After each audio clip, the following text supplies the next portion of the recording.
యోగ వాసిష్టంలో శ్రీరాముడి ప్రశ్నను గురించి చెప్పుకున్నాము. ఏమిటి శ్రీరాముడి ప్రశ్న అంటే, ఈ జీవ చైతన్యం అనేది పరమాత్మ నుంచి ఉత్పన్నమైంది. మనం అసలు అడగాల్సిన ప్రశ్న ఏమిటి అనేది కూడా శ్రీరాముడు మనకి చెప్తున్నాడు. మనం ఈ ప్రపంచం ఎలా వచ్చింది అని అడుగుతాం, కానీ నేను అనేది ఎలా పుట్టింది అని అడగాలి. ఆధ్యాత్మికంలో అసలు ఈ నేనుకి కారణం ఏమిటి, ఈ నేను అనేది ఎలా వచ్చింది అనే ఆ విషయం మీద శ్రీరాముడు ప్రశ్నిస్తున్నాడు అని మనం బాగా అర్థం చేసుకుని తరువాత విషయంలోకి ప్రవేశించేస్తే, ఓ సద్గురుదేవ, ఓ మహాప్రభు, మీరు చెప్పారు పరమాత్మ నుంచి జీవ చైతన్యం అనేది వచ్చింది అని. వస్తే వచ్చింది, మంచిదే. ఆ జీవ చైతన్యం అనేది అలా ఉండిపోకుండా స్థూల శరీరాల్ని, ఈ సమస్త ప్రపంచ రూపాన్ని ధారణ చేసి భావన చేసి కనిపిస్తోంది ఎందుకు? ఈ ప్రపంచం అంతా ఈ జీవుడికి కనిపించటానికి ఏమిటి కారణం? ఆ జీవుడు కూడా ఇలా శరీరాన్ని ధరించడానికి ఏమిటి కారణం? ఎప్పుడైతే సూక్ష్మాతి సూక్ష్మంగా బయటికి వచ్చాడో, సూక్ష్మ శరీరం కన్నా సూక్ష్మమైంది అది, సుసూక్ష్మము అని చెప్తారు. ఆ సుసూక్ష్మమైన ఆ శరీరాన్ని ధరించిన ఆది జీవుడు, ప్రథమ జీవుడు, మనకందరికీ తాతగారు, పితామహ అని పిలుస్తారే ఆయన, ఆ హిరణ్య గర్భుడు. ఆయన అలా ఉండిపోకుండా వేరే వేరే ఈ జీవభావాన్ని ఎందుకు పొందాడు? ఇంతమంది జీవులు ఎందుకు తయారయ్యారు, ఎలా తయారయ్యారు అనేది ప్రశ్న. ఈ పంచభూతాలు ఈ జీవుల్లో ఎలా కలుస్తున్నాయి? ఈ పంచభూత సమాగమంతో, ఇవి కలవటంతో ఒక దేహాన్ని ధరిస్తున్నాడు. సరే, దేహమే నేను అని ఎందుకు అనుకుంటున్నాడు అనేది శ్రీరాముడి ప్రశ్న. అప్పటి వరకు గురువుగారు వశిష్ఠుల వారు వర్ణించిన ఆ వర్ణనంతా విని, ఈ విధంగా వర్ణించబడిన జీవ, మనో, బుద్ధి, చిత్త, అహంకార, వీటిని గురించి వర్ణించి చెప్పారు. జీవుడు అంటే ఏమిటి, మనస్సు అంటే ఏమిటి, బుద్ధి అంటే ఏమిటి, చిత్తము అంటే ఏమిటి, అహంకారం అంటే ఏమిటి అనే వాటిని ఇప్పటి వరకు వర్ణించి చెప్పారు. అది మనం విన్నాము కూడా. ప్రాసంగికంగా అంటే ప్రసంగవశాత్తు, పనిలో పనిగా అంటామే, అట్లా పనిలో పనిగా ఎలాగూ చెప్తున్నారు కదా, ఇది కూడా చెప్పండి అన్నట్టుగా జగత్తు యొక్క మాయామాత్రత్వాన్ని కూడా విని శ్రీరాముడు చాలా ఆశ్చర్యచకితుడయ్యాడు. ఏమిటిది, ఇది ప్రపంచమంతా, ఈ జగత్తంతా మాయనా? మాయ వల్ల వచ్చింది ఈ ప్రపంచము అంటే ఈ మాయాశక్తి ఎంత పెద్దది ఇది అని ఆశ్చర్యపోయి శ్రీరాముడు గురువాక్యంలో గల విశ్వాసం, గురువుగారు చెప్పారంటే సత్యం, అది నీకు పూర్తిగా అర్థం కాకపోయినా కూడా ఇది సత్యము అని మనస్సులో అనుకో. గురువుగారు చెప్పింది సత్యం, నాకు అర్థం కాలేదంతే. సద్గురువు వాక్యం ఎప్పుడూ అసత్యం కాదు, నాకు తెలియాల్సింది ఉంది, నేను ఇంకా ఎంతో అర్థం చేసుకోవాలి. లోపం గురువాక్యంలో లేదు, కానీ నా బుద్ధిలో ఉంది. నాకు పూర్తిగా అర్థం కాలేదు అంటే అది గురువుగారి దోషం కాదు, అది నా దోషం అని ఆ గురువుగారి వాక్యంలో పూర్ణమైన విశ్వాసంతో జగత్తు మాయా మాత్రమే అని తాను కూడా అంగీకరించి శ్రీరాముడు, అవును గురువుగారు మీరు చెప్పింది నిజమే, ఈ జగత్తు మాయా మాత్రమే, ఇది అజ్ఞానం వల్ల ఇట్లా కనిపిస్తోంది అని తాను కూడా ఆ సద్గురువులు చెప్పిన మాటనే తాను మళ్ళీ చెప్పి అనువాదం చేసి, అంటే నేను అంగీకరించాను, నాకు మీ మాటలో పూర్తిగా విశ్వాసం ఉంది అని శ్రీరాముడు చెప్పి, ఇది మాయా మాత్రమే కానీ వేరేది కాదు అని తన మాటల ద్వారా ఆ శ్రీరాముడు అంగీకరిస్తూ, శ్రీరాముడికి పూర్తిగా అర్థమైంది. కానీ మన సందర్భం, మన పరిస్థితి ఎలా ఉంటుంది అంటే, మనకి పూర్తిగా అర్థం కాకపోవచ్చు. కొన్నిసార్లు గురువుగారి మాట అర్థం కాలేదు కదా అని అసత్యం అనకూడదు అని చెప్పటం అభిప్రాయం. నీకు అసత్యం అని అనిపిస్తే ఆ గురువుగారి మాటలో విశ్వాసం పోయినట్టే, శ్రద్ధ పోయినట్టే. అది ఎప్పటికీ అర్థం కాదు. గురువుగారు చెప్పారు ఇది సత్యమైంది, ఇది తెలుసుకునే ప్రయత్నం నేను చేయాలి అని. దాన్ని ఇక్కడ శ్రీరాముడు చూపించాడు. ఆ మాటనే తాను కూడా అనువదిస్తూ, ఆ మాటనే తాను కూడా మళ్ళీ పలికి చెప్తూ, ఇంద్రియాలతో కూడిన సమష్టి వ్యష్టి స్థూల శరీరాలు కరిగే క్రమాన్ని, అంటే ఒక సూక్ష్మమైన జీవ చైతన్యాన్ని గురించి చెప్పారు. అది అలా ఉండటం లేదు కదా, స్థూల శరీరాన్ని ధరిస్తోంది కదా జీవ చైతన్యం. ఒక స్థూల శరీరమా కాదు, ఎంతోమంది ప్రపంచంలో ఎన్నో జీవులు, మనుష్యులనే కాదు కోటాను కోట్ల జీవులు ఉన్నాయి కదా ప్రపంచంలో. ఈ ఇన్ని కోట్ల ఈ జీవరాశులు రావటానికి ఏమిటి కారణము, ఈ క్రమాన్ని కూడా తెలుసుకోవాలి అని శ్రద్ధ కలవాడై శ్రీరాముడు అడిగిన ప్రశ్న ఏమడిగాడు అంటే, ఓ గురుదేవా, ఓ భగవత్ స్వరూప, మీరు చెప్పిన విషయం చాలా ఆశ్చర్యకరంగా ఉంది. అసలే లేని ఈ జగత్తు ఉన్నట్టుగా కనిపిస్తోంది, అసలే లేని జగత్తు ఉన్నట్టుగా కనిపిస్తోంది. ఇది చాలా ఆశ్చర్యం. మీరు చెప్పారు అసలే లేనిది జగత్తు అని. ఇదేమిటి, ఎలా అంటారు, జగత్ ఇంత కనిపిస్తూ ఉంటే లేదని ఎట్లా చెప్తారు మీరు అనే విషయం తర్వాత. మీరు చెప్పారు కదా, మీరు చెప్పారు అంటే సత్యం అది. అందువల్ల ఈ జగత్తు అసలే లేనిది ఉన్నట్టుగా కనిపిస్తోంది, కదలకుండా చాలా దృఢంగా ఉన్నట్టుగా కనిపిస్తోంది. దీనికి ఎక్కడ కదలిక అనేది, పడిపోవటం అనేది లేదు, అట్లా దృఢంగా కనిపిస్తోంది. ఈ జగత్తు లేనిదే అయినా కూడా స్పష్టంగా కనిపిస్తోంది. ఎందుకు అంటే మనకు అనుభవానికి వస్తోంది, మనం చూస్తున్నాము, మన చర్మానికి తగిలితే ఏదో స్పర్శ అనుభవం కలుగుతోంది. ఇలా రకరకాలుగా మనకి స్పష్టంగా కనిపించినట్టుగా ఇంద్రియాలకు అనిపిస్తోంది. ఇది చాలా సూక్ష్మంగా అయిపోతోంది, అంటే కలిసిపోయి అసలే లేకుండా అయిపోతోంది. ఇది చాలా విచిత్రం, ఇది చాలా ఆశ్చర్యం. ఈ పరబ్రహ్మలో ప్రతిభాసకాల మాత్ర స్వరూపమైన పంచతన్మాత్రలు, అంటే ప్రతిభాస ఉన్నంత వరకు మాత్రమే వాటి ఉనికి, తరువాత పంచభూతాలు లేవు, ఎగిరిపోయాయి. దాని ప్రతిభాస ఉన్నంత వరకు మాత్రమే అది ఉన్నది అని మనం మాయలో, మోహంలో, భ్రమలో ఉన్నంత వరకు మాత్రమే ఉన్నట్టుగా కనిపించే ఈ పంచతన్మాత్రలు, గుణాలు, భూతాలు మొదలుగా గల సమస్త ప్రపంచము మంచు తుంపురుల్లాగా ప్రొద్దునపూట మనం చూస్తాము. అలా వాకింగ్కి వెళ్ళినప్పుడు గడ్డి మీద, చెట్ల మీద ఆ మంచు తుంపురులు, అంటే ప్రొద్దునపూట ఆ మిస్ట్ పడి ఉంటుంది కదా, దాని అలా అలా చిన్న చిన్న బిందువుల్లాగా మంచు తుంపురులు ఉంటాయి కదా, ఆ మంచు తుంపురుల్లాగా స్ఫురించి కరిగిపోయే క్రమాన్ని కూడా మీ నుండి విన్నాను నేను. ఇవి ఎలా వస్తున్నాయి, ఎలా కరిగిపోతున్నాయి. ఆ మంచు అలా ఆ గడ్డి మీద, ఆ ఆకుల మీద అలా అలా ఉండి అలాగే కరిగిపోతుంది.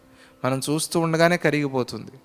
దాని ఆయుస్సు చాలా అల్పంగా ఉంటుంది. అలాగే ఇది అలా పుట్టి అలా కరిగిపోయే క్రమాన్ని కూడా మీ నుంచి నేను విన్నాను. ఇప్పుడు నాకు సమష్టి వ్యష్టి దేహాలు, దాని అభిమానులు అయిన విశ్వ వైశ్వానరులు కూడా ఉత్పన్నమయ్యే విధానాన్ని నాకు చెప్పండి. అంటే ఈ స్థూల దేహం అనేది ఎలా వస్తోంది, ఎందుకు వస్తోంది, దీనికి ఏమిటి కారణము అనేది నాకు తెలపండి. శ్రీరాముడు అడిగిన దాన్ని వర్ణించే ముందు అసలే లేనిది, వర్ణనాతీతమైనది, దాన్ని వర్ణించి చెప్పలేం.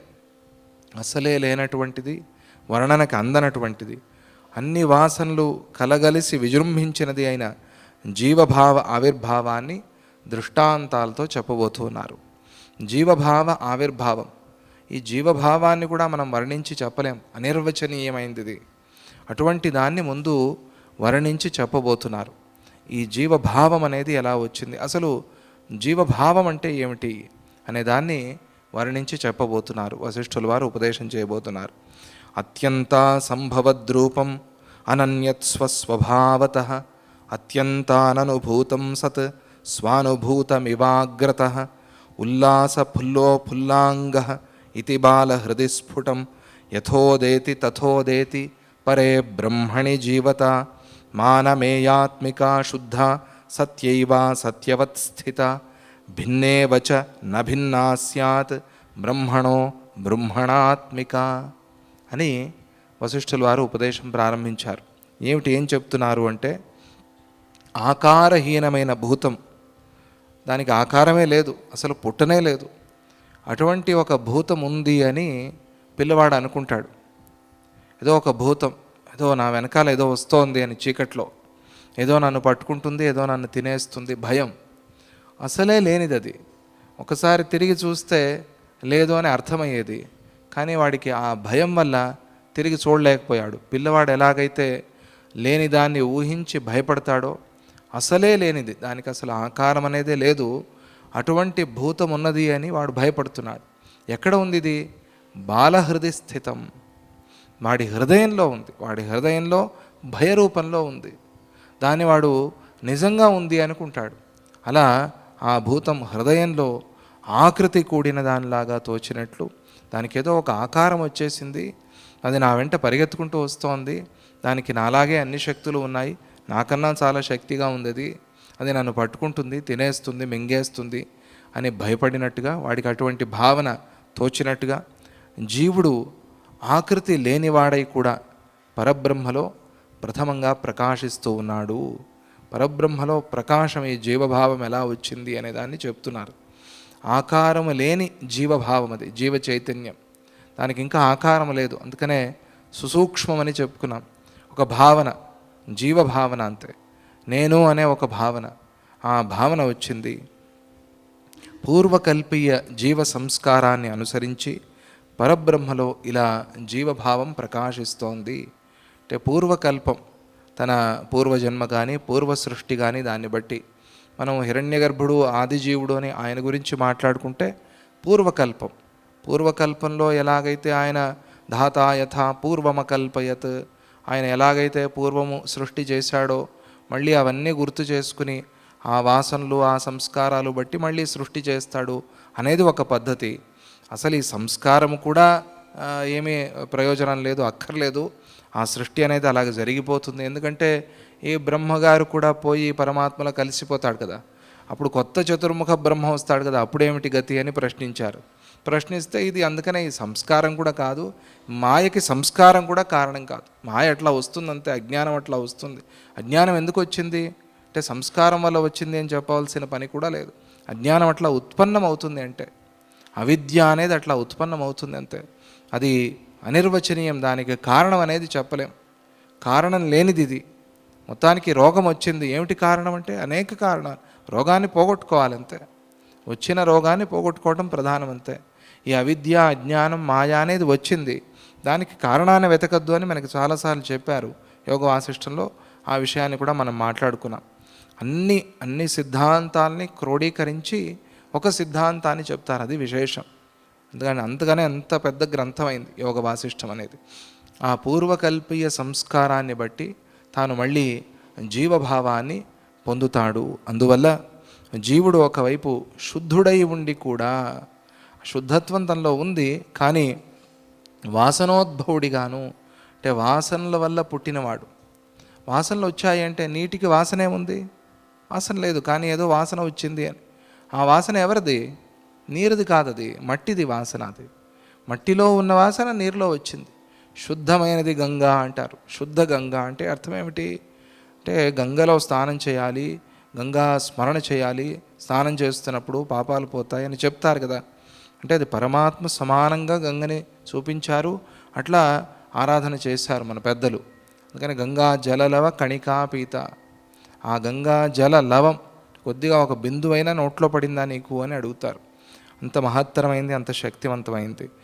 వాసనతో కూడి ఉంటే అదే ఏదో కలిసిందనుకోండి గంగలో, మన పాత్ర దోషం వల్ల లేకపోతే ఆ మట్టి దోషం వల్ల గంగలో ఏదో కలిసిందనుకోండి, తీసి చూస్తే వాసన ఏమిటి? గంగనీరు వాసనగా, గంగనీరు వాసన కాదు, అందులో ఉన్నది ఏదో వేరే వాసన వస్తుంది.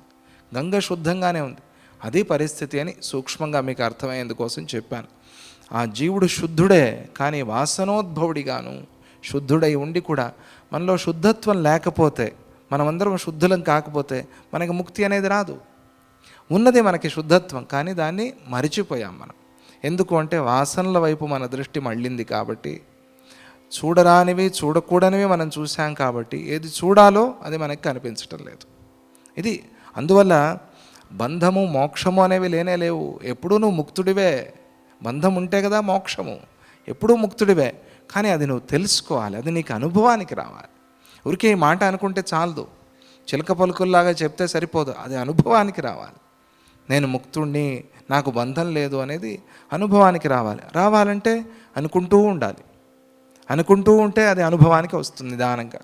అవును సత్యమే, దాని మీద మనస్సు నిలుస్తుంది, దాని మీద భావన కలుగుతుంది, మననం కలుగుతుంది. జీవుడు శుద్ధుడై ఉండి కూడా వాసనోద్భవుడిగాను, సత్యమై కూడా అసత్యంగాను, సత్యత్వం జీవుడికి సత్యత్వం అంటే ఆ జీవుడు వచ్చాడు కదా పరమాత్మ పరబ్రహ్మ నుంచి, ఆయన సత్యత్వం అని అభిప్రాయం. ఆయన ఒక్కడే సత్యమైనప్పుడు జీవుడు అసత్యమే కదా, సహజంగానే అసత్యం అది. కానీ జీవభావం అనేది అది సత్యంలాగా కనిపిస్తుంది, అసత్యమై ఉండి కూడా సత్యంలాగా కనిపిస్తుంది. అసత్యంగాను పరమాత్మ కంటే అభిన్నుడై ఉండి కూడా భిన్నుడిగాను పరమాత్మ యందే తోస్తున్నాడు. ఇదంతా మళ్ళీ బ్రహ్మలోనే కదా జరిగేది. ఎక్కడ జరుగుతోంది ఈ ఆట అంతా? ఎక్కడ జరుగుతోంది? మళ్ళీ బ్రహ్మలోనే. ఇక్కడ జరిగే ఒక ఆట, ఇక్కడ జరిగే ఇంకొక ఆట, మనదే ఒక కళ అంటే ఈ కళలో ఇంకొక కళ చూస్తున్నాం మనం. మనమే ఒక కళ, ఆ ఆదిజీవుడికి హిరణ్య గర్భుడికి మనమే ఒక కళ అంటే మళ్ళీ ఈ కళలో మనం పడుకుని మళ్ళీ ఇంకొక కళ చూస్తున్నాం. ఇంకా కొన్ని సందర్భాల్లో ఆ కలగనేవాడు కూడా పడుకుని ఇంకొక కలగంటూ ఉంటాడు. ఇన్ని విచిత్రమైనవి వస్తాయి. దానికన్నా ఇంకా ఎక్కువగా రావటం కష్టం మనిషికి. ఆ మూడవ కళ, నాలుగవ కళ రావటం అనేది కష్టం. అంత బుద్ధికి చాలా స్ట్రెయిన్ అయిపోతుందేమో, అది అంతవరకు మాత్రమే వస్తుంది. కళలో కళ కనిపించినట్టుగా ఆయన కళ, ఆ కళలో ఇంకొక కళ, ఈ కళలో ఇంకొక దాన్ని మనం చూస్తూ ఇది కూడా మనం సత్యం అనుకుంటున్నాం. లేవంగానే ఈ కళలన్నీ ఎగిరిపోయినట్టుగా ఆ జ్ఞానం కలగగానే ఈ అజ్ఞానం అంతా కూడా ఎగిరిపోతుంది. ఎక్కడికి కలిసింది అది?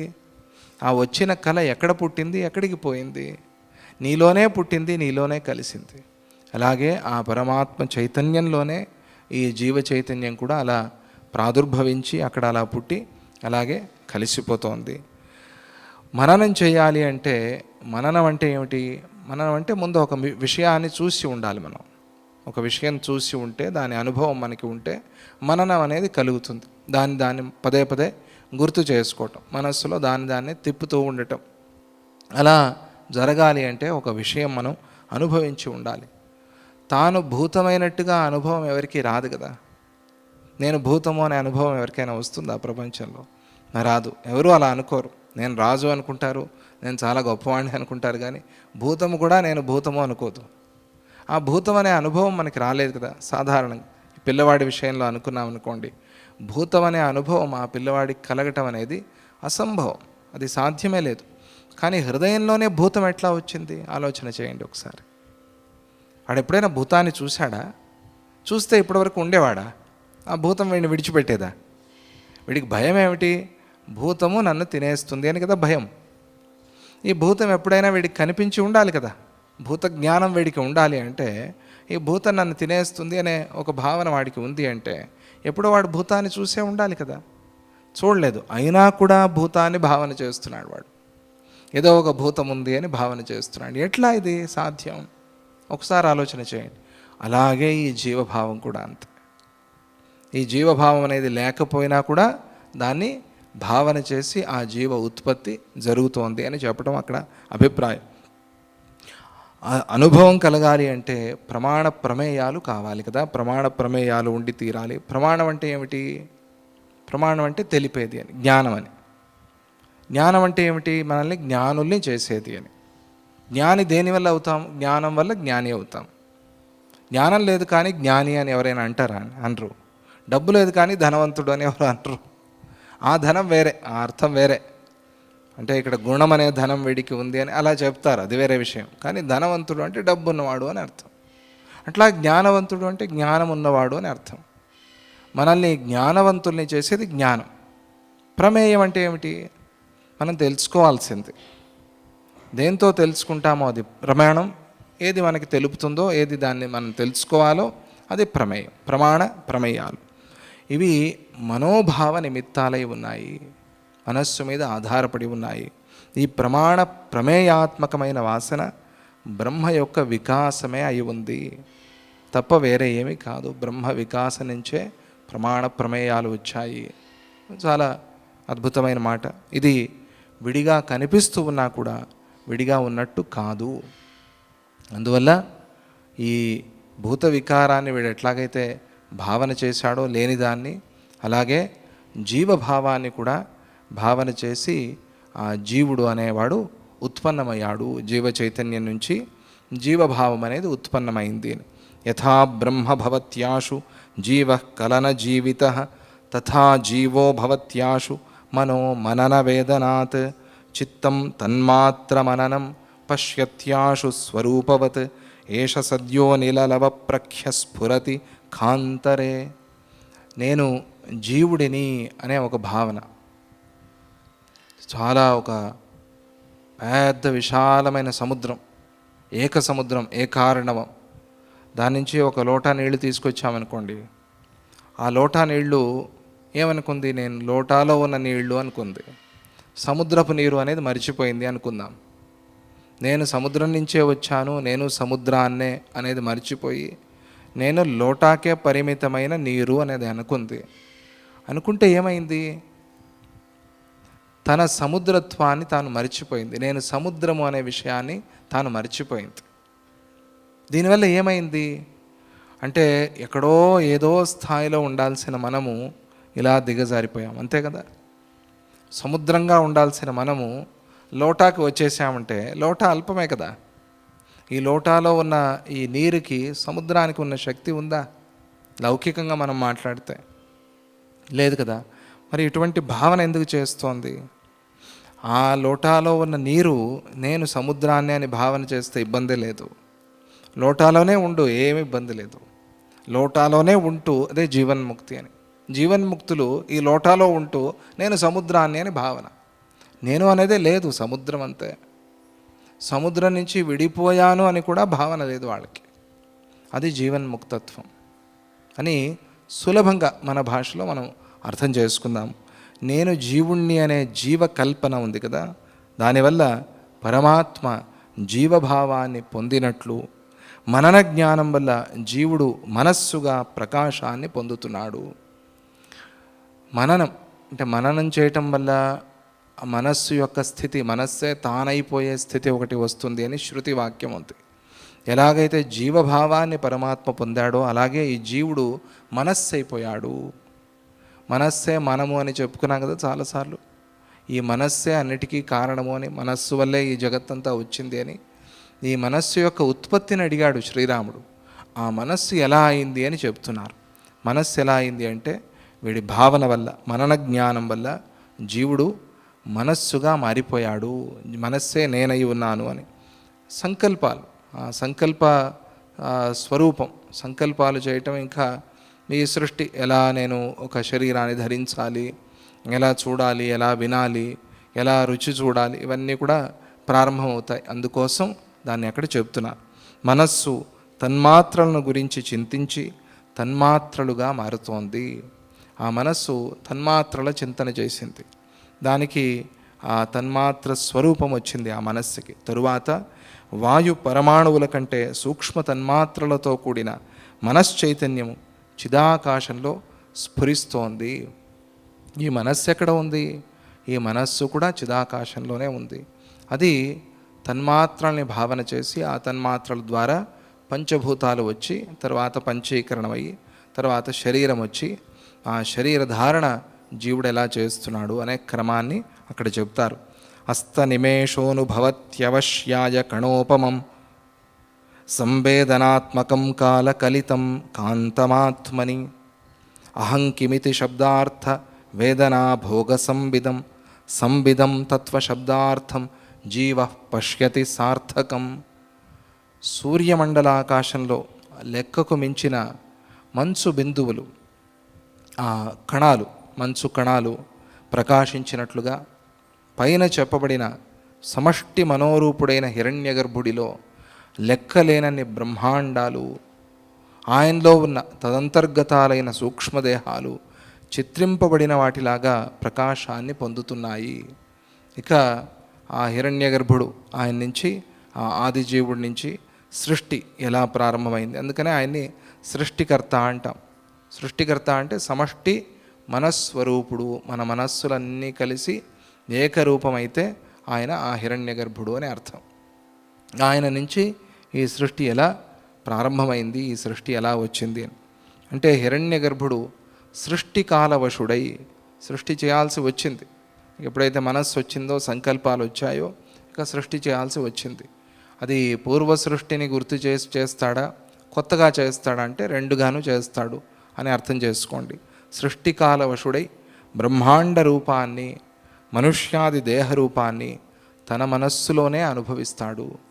బ్రహ్మాండ స్వరూపాన్ని ఇక అనుభవిస్తాడు ఆయన. బ్రహ్మాండాలు అంటే అనేక బ్రహ్మాండాలు వచ్చేసాయి. ఆ బ్రహ్మాండాల్లో మనుష్యాది రూపాలు, ఈ మనుష్యాది శరీరాలు ఇవన్నీ కూడా సృష్టి అయ్యాయి. అప్పుడు అటువంటి రూపాన్ని పొందిన మనశ్చైతన్యం హిరణ్యగర్భుడు తన స్వరూపాన్ని గుర్తించలేక నేనెవరిని అనే సందిగ్ధ జ్ఞానాన్ని పొందుతున్నాడు. అంటే పూర్తి జ్ఞానం పోయింది, పూర్ణ జ్ఞానం లేదు. నేనెవరు అనే విషయంలో సందిగ్ధ జ్ఞానం, ఒక తెలియని స్థితి. ఇదే భాగవతంలో బ్రహ్మగారితో స్తోత్రాల్లో చెప్పించారు. నన్నందరూ చాలా జ్ఞానిని అనుకుంటారు, కానీ నా జ్ఞానం ఎలా ఏడ్చిందో నాకు తెలిసింది ఇప్పుడు అని బ్రహ్మగారే చెప్పుకున్నారు కృష్ణుడి దగ్గరికి వచ్చి. ఇది ఒక పెద్ద పాఠం. అక్కడ జరిగే కథ ఇదంతా కూడా ఆయన మహిమలు చెప్పేది అయినా కూడా ఎంతో తత్వం ఉంది అక్కడ. ఆధ్యాత్మిక రహస్యాలన్నీ కూడా అక్కడ బ్రహ్మగారి స్తోత్రంలో ఉన్నాయి. చాలా అద్భుతమైన స్తోత్రం అది. కృష్ణుడు ఆ గోరూపాన్ని వందలు వేల కొలది గోవులుగా మారిపోయాడు, వందలు వేల కొలది గోపాలులుగా మారిపోయాడు. సంవత్సర కాలం అట్లా ఉన్నాడు ఆయన. బలరాముడికి అనుమానం వచ్చింది, ఇది ఎట్లా సాధ్యమైంది అని. అంటే నువ్వేనా ఇవన్నీ వేషాలు వేస్తున్నది అని అడిగాడు బలరాముడు.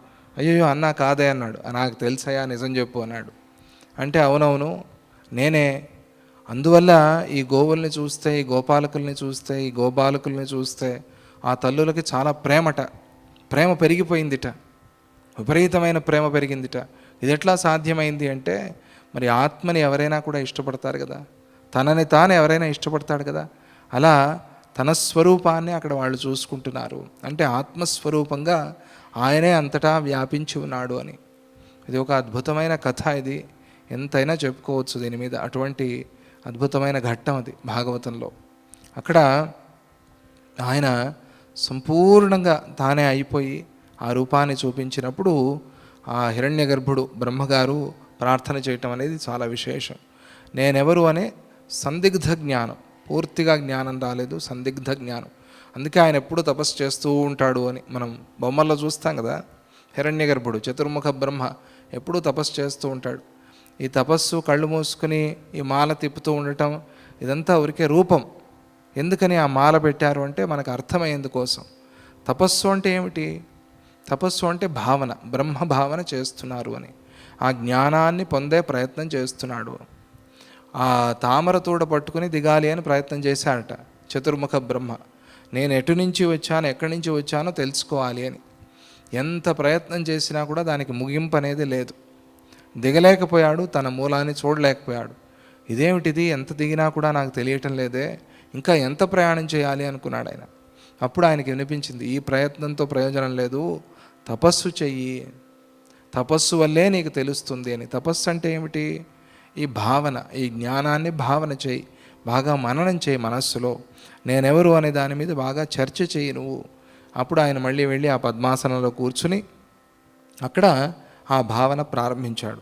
ఆయనకెప్పుడు ఆ పూర్తి భావన అయి, ఆయన జ్ఞానవంతుడు కాదు అని నా అభిప్రాయం కాదు, మనకు అర్థమయ్యేందుకోసం చెప్పుకోవాలి అంటే ఆయన అప్పటికి ఆయన ఆయుస్సు పూర్తి అయిపోయి పరమాత్మలో కలిసిపోతాడు. ఆయన నారాయణుడు అని పిలుస్తాం అంతే.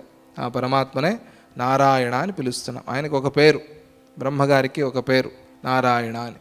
అజము నిర్వికల్పం ఇలా పదాల్లాగా నారాయణ అనేది కూడా ఒక పదము అని చెప్పుకోండి. ఆ పరమాత్మకి నారాయణ అనేది ఒక పదం. ఆ నారాయణులో కలిసిపోతాడు బ్రహ్మగారు అని. సందిగ్ధ జ్ఞానం, నేనెవరు అనేది పూర్తి జ్ఞానం ఆయన దూరం అయిపోయాడు దానికి. నేను ఆ పరబ్రహ్మని అనే జ్ఞానానికి దూరం అయ్యి నేనెవరు అనే విషయంలో సందిగ్ధ జ్ఞానంతో ఉన్నాడు ఆయన. సందిగ్ధ జ్ఞానంతో ఉంటూ ఆ సందిగ్ధ జ్ఞానాన్ని పొంది తరువాత పురుషార్థ విచారంతో కూడిన పూర్వ సంస్కారం ఆయనలో ఉదయించినప్పుడు జగత్తత్వ శబ్దం యొక్క అర్థము, దానికి సంబంధించిన అస్ఫుట జ్ఞానము కలుగుతోంది ఆయనకి. జగత్తు అని శబ్దం నుంచే ఇదంతా పుట్టింది. ముందు ఏదో ఒక పేరు మన మనస్సులో పుడుతుంది. పేరు పూర్తిగా నామకరణం చేయకపోయినా కూడా ఒక రూపం, ఆ రూపానికి ఏదో ఏదో ఒక పేరు పెట్టుకుంటాం మనం. తర్వాత దానికి అసలైన పేరు ఇస్తాం వేరే. ఆ కంపెనీ పూర్తిగా తయారైన తర్వాత ఈ పదార్థానికి ఇది పేరు అని ఇస్తాం. కాకపోతే ఈ ప్రపంచం అంతా ఎట్లా ఉత్పత్తి అయింది అంటే శబ్దం నుంచి ఉత్పత్తి అయింది. శబ్దం మన మనస్సులో ముందు శబ్దం అనేది, దాని అర్థం అనేది స్ఫురిస్తుంది. మామిడి చెట్టు అనగానే మామిడి చెట్టు మనకు వెంటనే కనిపించింది. అప్పుడే మామిడి చెట్టు, మామిడి పళ్ళు అన్నీ కనిపించేసాయి మన కంటి ముందు. ఇది విచిత్రం. ఈ జగత్తత్వ శబ్దం, ఈ జగత్తత్వం, ఈ జగత్ అనే ఈ శబ్దం యొక్క అర్థం ఇది అలా స్ఫురించక ఆయనకంటే ఇప్పుడు ఒక సృష్టి చేయాలి. ఈ సృష్టి చేయాలి అంటే ఈ పంచభూతాలు కలవాలి. ఈ పంచభూతాలు కలిసిన తర్వాత ఈ జగత్తంతా కూడా ఇట్లా ఇట్లా తయారవుతుంది అనే ఒక అస్ఫుట జ్ఞానం ఆయనకి. వేద జ్ఞానాన్ని అనుసరించి ఓహో పూర్వ సృష్టి ఇట్లా జరిగింది, నేను ఇలా సృష్టి చేయాలి అనేది ఆ భావన ఆయనలో వచ్చింది. ఆ తరువాత కలిగే ఇంద్రియ కల్పన ఇక్కడి నుంచి చెప్తున్నారన్నమాట.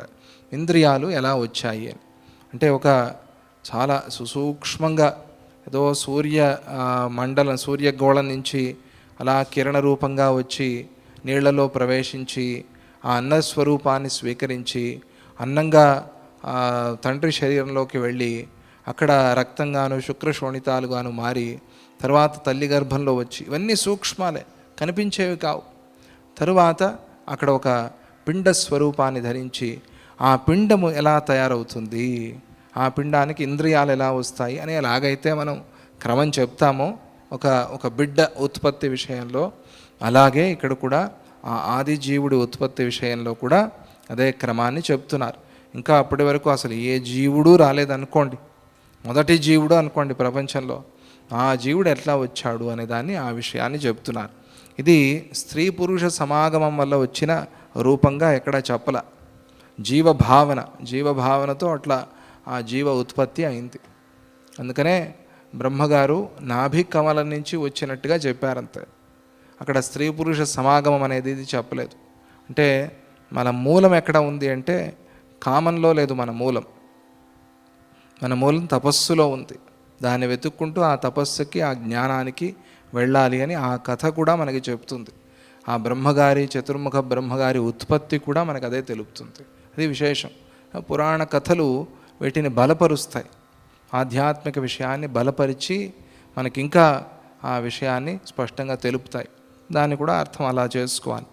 తాదృక్ష వేదనాత్ సోథ రస శబ్దార్థ వేదనం భావి జిహ్వార్థనాంనైక దేశేనుభవతి క్షణాత్. ఇలా అస్పష్టంగా ప్రకాశించిన శరీరానికి వెలుపల రసము యొక్క లోపల దానిని గ్రహించే నాలుక యొక్క ఉత్పత్తిని అతడు అనుభవిస్తాడు. రసం, వాసన, రుచి అనేది ఒకటి మనస్సుకి వస్తుంది. మనస్సు వచ్చింది కదా, సంకల్పాలు. ఓహో రుచి అంటే ఏమిటి, రసన అంటే ఏమిటి, రసం అంటే ఏమిటి, ఇవన్నీ గుర్తొచ్చే అన్నపూర్ణామందరం గుర్తొచ్చింది అనుకోండి. రసం గుర్తు రాగానే అన్నపూర్ణామందరం గుర్తొస్తే ఏం చేస్తాం మనం? పరిగెత్తుతాం అక్కడికి. గంట కొట్టలేదండి ఇంకా. అలాగే ఈయనకి రసం గుర్తు రాగానే ఏమైంది అంటే ఆ రసాన్ని రుచి చూసే నాలుక పుట్టింది అంతే.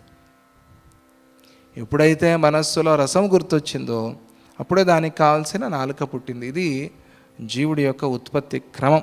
అలా ఆ మనస్సే జీవుడికి స్థూల శరీరానికి కారణమవుతోంది అని చెప్పటం అభిప్రాయం.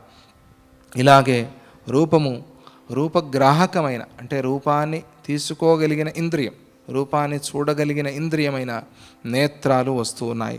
దానిని గ్రహించే గంధం, దాన్ని గ్రహించే నాసిక, ఆ గంధాన్ని వాసన చూసే నాసిక అంటే ముక్కు, ఇవన్నీ కూడా అలా అలా ఉత్పన్నమవుతూ ఉన్నాయి. ఏవం ప్రాయః స జీవాత్మ కాకతాళీయవచ్చనై విశిష్ట సన్నివేశత్వం భావితం పశ్యతి స్వతః. ఇది ఎట్లా అయిపోతోంది అంటే చెప్పారు, కాకతాళీయంలాగా అవుతోంది. అంటే కాకి వచ్చి వాలింది, పండు పడింది. కాకి వచ్చి వాలింది కాబట్టి పండు పడిందా, అది పండింది కాబట్టి పడిందా, ఏమో చెప్పలేము. రెండు ఒకేసారికి అయ్యాయి. అప్పుడు ఏం చేయాలంటే దానికి సరిగ్గా మనం ఈ కాలంలో మంచి మంచి కెమెరాలు వచ్చాయి కదా, ఆ కెమెరాతో తీసి దాన్ని స్లో మోషన్లో చూడాలి, అర్థమవుతుంది. చెప్పలేం. అయినా కూడా చెప్పలేం. కాకి వచ్చి అట్లా వాలింది, ఆ కాకి బరువు దాని మీద పడింది, పండు రాలింది. ఎందుకు పడింది? కాయ అయితే పడేది కాదు, పండు కాబట్టి పడింది. కాకి వాలకపోయినా పడేది అది. ఎలా ఇది జరిగింది అంటే అలాగే ఈ జీవ చైతన్యము, ఈ మనస్సు ఎప్పుడైతే ఆ భావన చేయటము, దాని వెంటనే ఆ నాలుక రావటం, భావన చేయటము, దాంతోపాటుగా వెంటనే కళ్ళు రావటం, ఇలా అది కాకతాళీయంలాగా జరిగిపోతోంది. ఇలాగే శ్రోత్రాది ఇంద్రియాలు ప్రసన్నములైనప్పుడు అతడు శబ్దాన్ని వినగలుగుతున్నాడు.